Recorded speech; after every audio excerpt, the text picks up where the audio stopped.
Happy to be here. Uncle Drew, at the end of the movie, they show you getting the makeup done. I want to know, how do you handle it when you get an itch under all that makeup and you got to be in there for hours, bro? Bro, I'm telling you, it was one of the hardest things to do. Like, I was sweating, itching, you know, my face was breaking out sometimes, and just like you had to like kind of like you had to scratch the prosthetics a little bit just to kind of get it off my, you know, my neck. But when I took that thing off, I used to just rip it off like completely because I was done with it after the day. Yeah. How easy was it for you to fall into the character? Were you able to turn it on and off? How long do you have to stay in the character as well?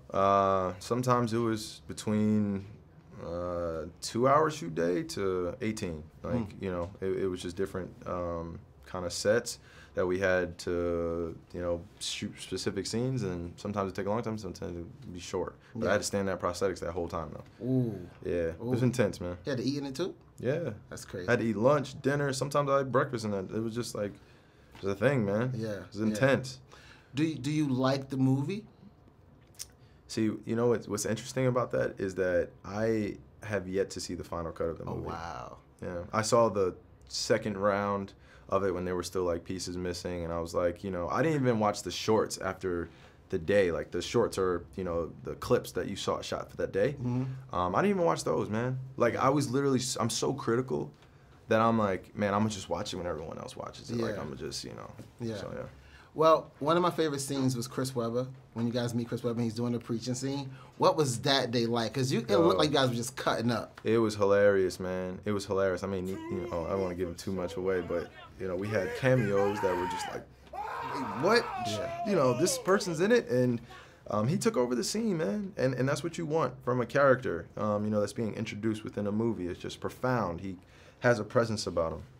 Where does Uncle Drew rank when it comes to Little Penny and all the other characters? Where does Uncle Drew rank when it comes to all the basketball characters? Grandmama. Yeah. I mean, he's created his own lane. You know, I think that Nike did a great job of exposure for Little Penny. Grandmama coming on as a Nike film, and now it's like, this is like Lionsgate, Temple Hill, Pepsi, and Nike, and my brand, and like, now we collab into making it bigger than all of us, you know, in terms of just reaching different audiences.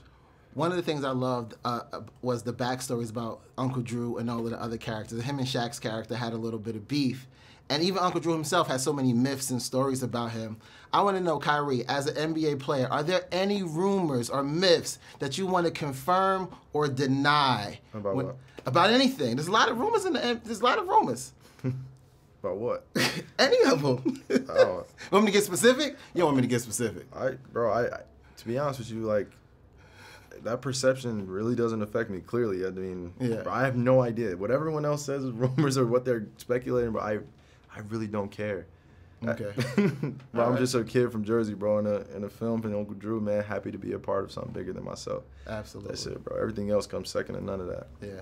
Me too. Sir. Jersey. God, Xilla! Yeah. Xilla, bitch!